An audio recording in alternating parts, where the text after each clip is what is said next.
इसका जो पोजीशन है, जो अपना जो ऑरा है ग्राउंड के ऊपर वो बहुत सही है। जो कि बैंगलोर से लेके ऑस्ट्रेलिया तक की राइड की है नॉन स्टॉप। डोमिनोर का जो प्रेजेंस है ना वो बहुत तगड़ा है, यानी कि आपको उतना फील नहीं होगा अगर आप ट्रक के भी बाजू से जाते हो। बड़े गड्ढों से अगर आप देखा जाए तो थोड़ा हार्ड सस्पेंशन फील होते हैं। जब मैंने इसे खरीदा था तो मुझे 17 और 16 का ही माइलेज मिला था, तो तब मेरी गाड़ी बिल्कुल 30 के स्पीड पे ही गिर गई थी, बट उसका चेन स्प्रॉकेट हो जाता वो टूट गया था। क्योंकि मैं गोवा गया था इससे बाइक से, तो भाई बटरफ्लाई बीच पे जब मैं गया था बहुत भयंकर ऑफ रोडिंग थी और उसने वो कर दी थी। वेलकम बैक गाइस, मेरा नाम है यतीश, आप देख रहे हो ऑटो शिफ्ट। और आज हमारे पास में बजाज की डोमिनर 400। बेसिकली ये गाड़ी है वेदांत भाई की, एंड वेदांत भाई ने इस गाड़ी को अच्छा खासा चला चुका है अभी तक के। एंड इस वीडियो के अंदर में हम कंप्लीट रिव्यू करने वाले हैं इस गाड़ी के बारे में। गाड़ी आपको क्या खरीदना चाहिए, या फिर अगर आप सोच रहे हो सिटी के अंदर में कैसी है, टूरिंग के पर्पस से कैसी है, सब इस वीडियो के अंदर में डिटेल में बात करने वाले हैं। चलिए वीडियो को स्टार्ट करते हैं। अब वेदांत भाई, मेरा सबसे पहला क्वेश्चन यही है, आपने इसे कब खरीदा था, यानी कितना टाइम अभी तक के हो गया, और इसे टोटल कितना चला चुके हो अभी तक के? अभी तक के मैंने इसे चला चुका हूँ 26,000 किलोमीटर्स, और मैं आपको ओडो भी दिखा देता हूँ इसका।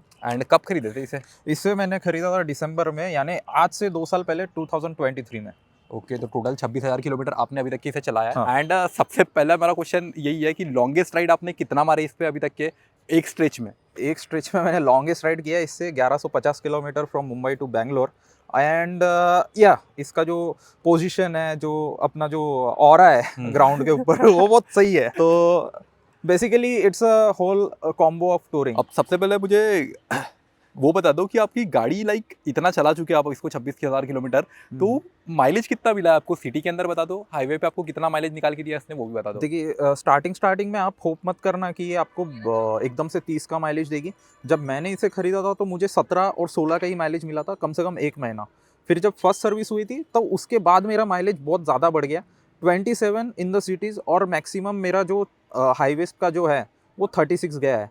बट हम तो भी ये नहीं कंक्लूड कर सकते कि यहाँ पे जो माइलेज दिख रहा है वो असली माइलेज है। तो आपका मेनली माइलेज जो रहेगा वो ऑन एन एवरेज आपका हाईवे पे हो सकता है 32 से 30 के बीच, और सिटीज़ में हो सकता है 25 से 27 के बीच। एंड सेकेंडली एक चीज़ मैंने नोटिस किया, आपकी बाइक पीछे से कुछ अजीब सी दिख रही है, यहाँ का शायद टूट गया है, तो इसके पीछे का क्या रीज़न था? लाइक तो मैं पूरा अपना जो टूरिंग सेट है, मेरा टॉप बॉक्स वगैरह, वो सारी की सारी बजाज की जो स्टॉक्ड वाले जो ये आते हैं टॉप बॉक्स, जो जिस पे अपन माउंट करते हैं, वो जो आते हैं टॉप टॉप रैक, तो वो जो है वो एलॉय का बना है शायद से। तो उसका क्या हो गया, एलॉय नहीं बोलते उसको, क्या बोलते हैं? समझ गया मैं, थोड़ा मिक्सचर टाइप होता है, मिक्सचर रहता है वो। हाँ। तो वो नहीं क्या टूट के गिर गया। ओके, तो इसीलिए मैंने फिर उसको पूरा निकाला, और ये हुआ था सबसे मेन राइड पे जो कि थी मुंबई से बैंगलोर वाली। तो फिर मुझे वो टॉप बॉक्स यहाँ पे रख के फिर डीटीडीसी करवाना पड़ा था मुंबई में। अब जैसे बाइक के अंदर में ठीक है आपका ये टूट गया, बट इसके अंदर में काफ़ी सारी चीज़ें दिख रही है मुझे, जैसे क्रैश गार्ड हो गया, लाइट हो गया, नकल गार्ड्स हो गए, आगे में आपको विंडशील्ड दिख जाएंगी, और यहाँ पे फोन वगैरह रखने का शायद। हाँ हाँ, फोन होल्डर है। तो ये सब चीज़ें आपने एक्सटर्नली लगाई है इसके अंदर में, कि स्टॉक आता है सब बाइक के अंदर में? नहीं, ये बाइक के साथ ही स्टॉक आता है, और अभी भी आप अगर नई डोमिनोर भी लेते हो तो ये स्टॉक ही आएगा। आपका जो टॉप रैक भी रहेगा वो भी स्टॉक ही आता है, और एड ऑन्स कर सकते हो आप कंपनी के फिटेड, या फिर आप थर्ड पार्टी जो जाना या फिर पीएस कस्टम्स हो गए उनके तरफ से आप लगा सकते हो। मेरा जो ये वाला जो है वो स्टॉक डी लगा है, क्योंकि मेरे पास जो था वो मैं प्रिफर नहीं करता हूँ कि सिटीज़ में वो लगा सके, क्योंकि वो बहुत भारी हो जाता है जो थर्ड पार्टी का जो एड ऑन्स रहता है। तो इसीलिए मैंने सिटी के लिए ये लगाता हूँ, और जब मैं बाहर के लिए राइड्स में जाता हूँ तो उसके लिए मैं दूसरा वाला लगाता हूँ। एंड इसका एग्जॉस्ट भी काफी बल्की और डबल इसके अंदर में वो दिख रहा है गड्ढे। हाँ, तो इसको एक बार सुना दो किस टाइप का एग्जॉस्ट है, एंड जरूर। चेंज किया है, क्या चेंज किया है वो भी बता दो। देखिए, मैंने इसमें कुछ एक्सटर्नल मॉडिफिकेशंस किए नहीं है, और जो एग्जॉस्ट है वो भी स्टॉक्ड है, और स्टॉक्ड ही सबसे बेस्ट एग्जॉस्ट रहता है हर एक गाड़ी का।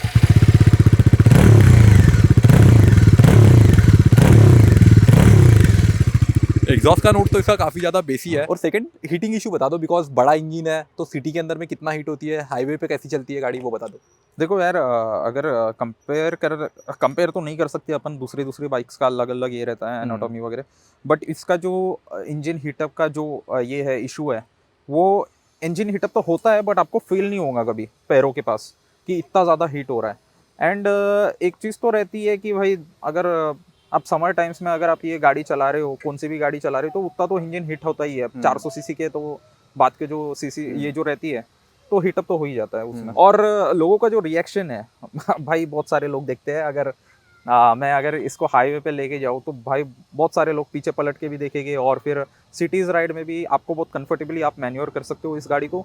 तो सिटी राइड में भी बहुत अच्छा खासा ये आपको रिएक्शन दे देगी गाड़ी, क्योंकि इसका जो एग्जॉस्ट है ना वो बहुत किलिंग है। एंड बहुत अच्छा है। इसमें शायद टॉप बॉक्स वगैरह लगा लोगे तो प्रॉपर टूरिंग वाली फील प्रॉपर देती है। टूरिंग है भाई Like इसमें ऐसा। तो। ऐसी ऐसी मैंने यानी कि क्रिएटर्स देखे ये गाड़ी लेने के पहले, जो कि बैंगलोर से लेके ऑस्ट्रेलिया तक की राइड की है नॉन स्टॉप, यानी एक एक महीना की। और फिर बाद में एक एंटार्क्टिका राइड भी थी इसकी डोमिनोर की तरफ से। तो बहुत लंबी राइड के लिए भी मानी जाती है डोमिनोर के लिए। एंड फिर इसका ये बता दो टोटल वेट कितना है गाड़ी का, तो आपको लाइक सिटी के अंदर मैनेज करने में कैसी प्रॉब्लम्स होती है एंड ऑल। शायद 184 या 194 केजी कुछ तो है डोमिनोर का वेट, एग्जैक्ट मुझे नहीं पता। उतना ही होगा, मुझे भी एग्जैक्टली पता नहीं है इसका वेट, बट आप स्क्रीन पे डाल देना। बट वेट मैनेजमेंट में कैसी है? वेट मैनेजमेंट में तगड़ी है भाई, क्योंकि जब हाईवे पे टच करती है ना पीछे, जब आप बहुत सारा सामान लगा लेते हो, यानी कि टॉप बॉक्स या फिर आप Spanners वगैरह। हाँ, वो सारी चीजें जब लगाते हो ना, तो आप जब टर्न्स भी लेते हो ना, तो बिल्कुल आपकी गाड़ी नहीं क्या कंट्रोल में रहती है। ऐसा नहीं है कि आपकी गाड़ी आपको चला रही है, आप अपने गाड़ी को चला रही हो, ऐसी वाली फीलिंग्स आती है। ओके ओके, पहले सबसे पहले अब जैसे टूरिंग पर्पस है तो मेन आता है भाई सीट का कंफर्ट कैसा है, पिलियन का कंफर्ट कैसा है, वो दोनों बता दो। हाईवे पे कैसे चलती है वो बता दो, लाइक डिसबैलेंस होती है, हैंडल वॉबलिंग का क्या सीन है इसके अंदर, वो सब बता दो। और ठीक है, पहले इतना ही बात करते हैं अपन। ठीक है, हैंडल वॉबलिंग का तो बिल्कुल भी इशू नहीं है, कितना भी आप स्पीड में चला लो उतना कुछ भी इशू नहीं आएगा आपको हैंडल वॉबलिंग का। इनफैक्ट आप जब एक ट्रक के बाजू से जाते हो तो आपको जो नॉर्मल बाइक वगैरह आप चलाते हो उसको आपको थोड़ा सा ऐसा झटका हो जाएगा, बट डोमिनोर का जो प्रेजेंस है ना वो बहुत तगड़ा है, यानी कि आपको उतना फील नहीं होगा अगर आप ट्रक के भी बाजू से जाते हो तो। और इसका जो कंफर्ट है भाई वो तो आपके मन मुताबिक रहता है, यानी कि जिसकी गाड़ी वो जो चला रहा है उसको अपना कंफर्ट चाहिए रहता है। कोई कोई जेल लगाते हैं, जेल सीट्स आती है एक्सटर्नल, और वो सारी चीजें लगाते हैं। मुझे तो इतना ये नहीं लगा आज तक के। बट स्टॉक सीट का क्या सीन है? लाइक स्टॉक सीट कंफर्टेबल है? बहुत नहीं है? कंफर्टेबल है भाई, बहुत कंफर्टेबल है। ये थोड़ा सा स्टीप है, यानी कि हार्ड भी है। लॉन्ग राइड्स के लिए बहुत अच्छी है, क्योंकि नॉर्मल जो कुशनिंग आती है दूसरे बाइकों की, वो थोड़ी सी बहुत सॉफ्ट रहती है, तो उससे क्या होता है कि कमर दर्द वगैरह शुरू हो जाता है। तो इसमें एक बेस्ट चीज़ ये भी है कि आप लॉन्ग राइड्स के लिए जाते हो ना, सीट पे बैठे बैठे बोर हो जाते हो, तो आप सैडलिंग भी कर सकते हो इसमें, बहुत इजीली सैडल हो जाती है गाड़ी। ओके। एंड अब मुझे इसका सस्पेंशन सेटअप बता दो, गड्ढों के अंदर कैसी है, कैसे परफॉर्म करती है, हाईवेज पे कैसे परफॉर्म करते हैं? देखो यार, डोमिनोर एक पर्पस ड्रिवन बाइक है, तो मैं ऐसा तो नहीं बोलूँगा। स्पोर्टी टूरर है ये तो ये एडीवी तो है नहीं। बट आप गड्ढों से अगर चलाओगे ना, तो मैं बोलूँगा कि ये एडीवी जैसी ही चलेगी बिल्कुल, यानी कि आपको स्मूथली, आपको जितना टॉर्क ये फूर पावर वगैरह चाहिए उतना वो दे देगी, डिलीवर कर देगी। बस आपको ये तो है कि ग्राउंड क्लियरेंस उतना कम मिलता है, तो पॉसिबल नहीं है अपना अगर प्योर ऑफ रोडिंग करना तो पॉसिबल नहीं है। बट करते हैं यार, बहुत सारे लोग करते हैं, टॉप बॉक्स लगा के भी करते हैं। एंड सस्पेंशन कैसे है? लाइक स्टीफ है, सॉफ्टर साइड पे है? सस्पेंशन ये ऐसी चीज़ है, यानी कि आपको बहुत अच्छी है, यानी कि हाईवेज के ऊपर जब छोटे छोटे गड्ढे आएंगे तो आपको ऐसा लगेगा नहीं कि आप उनके ऊपर से जा रहे हो। हाँ, बट बड़े गड्ढों से अगर आप देखा जाए तो थोड़ा हार्ड सस्पेंशन फील होते हैं। ओके। एंड लाइक मुझे बता दो, जैसे डिस्प्ले ठीक है ब्लैक एंड वाइट है, उसका तो कुछ कर नहीं सकते, नए अपडेट के अंदर भी ब्लैक एंड वाइट ही मिलने वाला है आपको। बट इसका हेडलाइट का थ्रो कैसा है? क्योंकि रात के पर्पस अगर चला रहा हूँ मैं तो कैसा? देखो यार, हेडलाइट का मुझे तो इशू आता है डोमिनोर का, बाकी लोगों को उतना आता नहीं है, क्योंकि सब लोग बोलते हैं अच्छा है। बट मुझे चाहिए एक अच्छा खासा एरिया कवर चाहिए मुझे लाइट से, क्योंकि मैं लॉन्ग ट्रैवल करता हूँ, टूरिंग करता हूँ, तो मुझे चाहिए कि एक अच्छा लाइट पड़े रास्ते पे, ताकि मैं देख सकूँ आगे में कोई आ रहा है या नहीं आ रहा है। तो मैं प्रिफर करता हूँ कि आप फॉग लाइट्स वगैरह लगा सकते हो एक्सटर्नली, और वही टाइम पे यूज़ करो जब आपको ज़रूरत है। सिटीज़ में वगैरह यूज़ करने की बिल्कुल भी ज़रूरत नहीं है, क्योंकि लोगों को भी परेशानियाँ होती है। और बस नॉर्मल के लिए जो ये आपके स्टॉक जो है वो बहुत सिटी के लिए बेटर है भाई, बेस्ट है। And pros and cons start करने से पहले अगर आपकी कोई पर्सनल स्टोरी होगी बाइक के अराउंड, क्योंकि इतना आपने ट्रैवल किया है, तो ऐसा कुछ शेयर करना ऑडियंस के साथ में? देखो यार, एक तो है मेरा जो दोस्त है वो पुणे से आ रहा था, और हम लोग मुंबई से जा रहे थे उसको लेने के लिए। तो तब भाई लोनावला घाट्स पे वहाँ डीजल गिरा था पूरे रास्ते पे, तो तब मेरी गाड़ी बिल्कुल 30 के स्पीड पे ही गिर गई थी, बट उसका चेन स्प्रॉकेट जो था वो टूट गया था एकदम। और एक पर्सनल स्टोरी मैं भी शेयर करूंगा, ताकि आप लोग इसको ट्राई नहीं करें। जब मैंने ये नई नई लिया था तो बिल्कुल भी मुझे तो ज्ञान नहीं था ये गाड़ी का क्या है क्या नहीं, but to be honest like मैं बहुत इंजन ब्रेकिंग करता था वो टाइम पे, लाइक इतनी इंजन ब्रेकिंग करता था कि इसका 13,500-14,000 किलोमीटर पे मेरे चेन स्प्रॉकेट ही खराब हो गया था उसका। तो मैं प्रिफर करूँगा कि आप डेली इंजन ब्रेकिंग यूज़ ना करें। इंजन ब्रेकिंग है अच्छी चीज़, बट वो सिचुएशन के हिसाब से यूज़ करें। ऐसा नहीं है कि आपको दिखाने के लिए बस ये करने के लिए इंजन ब्रेकिंग कर रहे हो, मत करिए वैसा।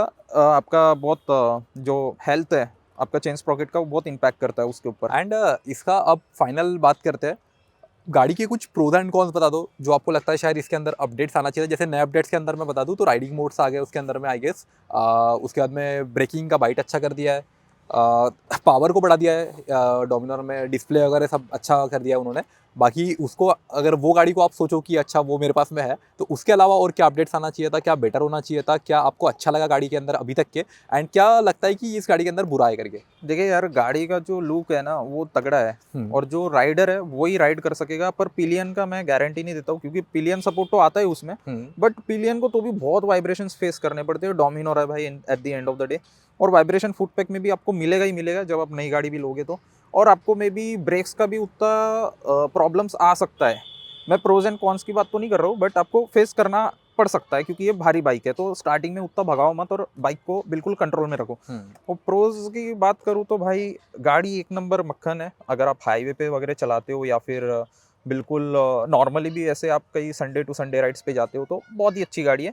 बट मैं अभी सोचता हूँ अगर नई गाड़ी रहती और वो गाड़ी अगर मेरे पास रहती, तो मैं उसमें क्रूज कंट्रोल की बहुत मांग करता, क्योंकि भाई वो सबसे बेस्ट है। क्योंकि मेरे जैसा अगर कोई बंदा है जो सोलो राइड के लिए निकल जाए कहीं ना कहीं, धनुषकोडी या फिर कुछ भी बोल दो आप, एक ही दिन में अगर मैं जाना चाहता हूँ, तो मैं बहुत भरोसे पे रहूँगा कि मेरा क्रूज कंट्रोल ऑन रहे, और एक पर्टिकुलर स्पीड पे मैं एकदम मज़े से जा सकूँ। और मैं सोचता हूँ कि फुट पैक के लिए भी इन्होंने कुछ काम करना चाहिए, क्योंकि ये थोड़े अच्छे तो है, बट थोड़ा सा नहीं, क्या इन्होंने कुछ ना कुछ एड ऑन्स करना चाहिए, ताकि अपने पैर जो है एज अ टूरर हम फील कर सके। दर्द नहीं होता है नहीं तो पैरों को। एंड ठीक है, प्रोज एंड कॉन्स अगर अलग अलग करके बताओ तो प्रोज में अगर मैं बताऊँ तो लुक्स इसके अच्छे हैं, हाँ, टूरिंग के हिसाब से अच्छी है गाड़ी। हाँ हाँ। एंड कॉन्स में अगर ऐड करना चाहूँ मैं तो पिलियन का कंफर्ट, पिलियन का कंफर्ट अच्छा नहीं है। हाँ। वाइब्रेशंस तो मैंने खुद फील किया इसके अंदर में, काफी वाइब्रेशंस तो ज्यादा आते बहुत हैं। ज़्यादा है, पीछे बैठा मैं तब भी आया, गाड़ी चलाया मेरे को तब भी वाइब्रेशंस आते हैं इसके अंदर में, आती है हैंडल बिल्कुल। बार से लेके फुट पैक सब पे आते हैं। तो वो एक है। और आपको क्या लगता है कि इसका कौन हो सकता है या शायद बेटर होना चाहिए गाड़ी के अंदर में?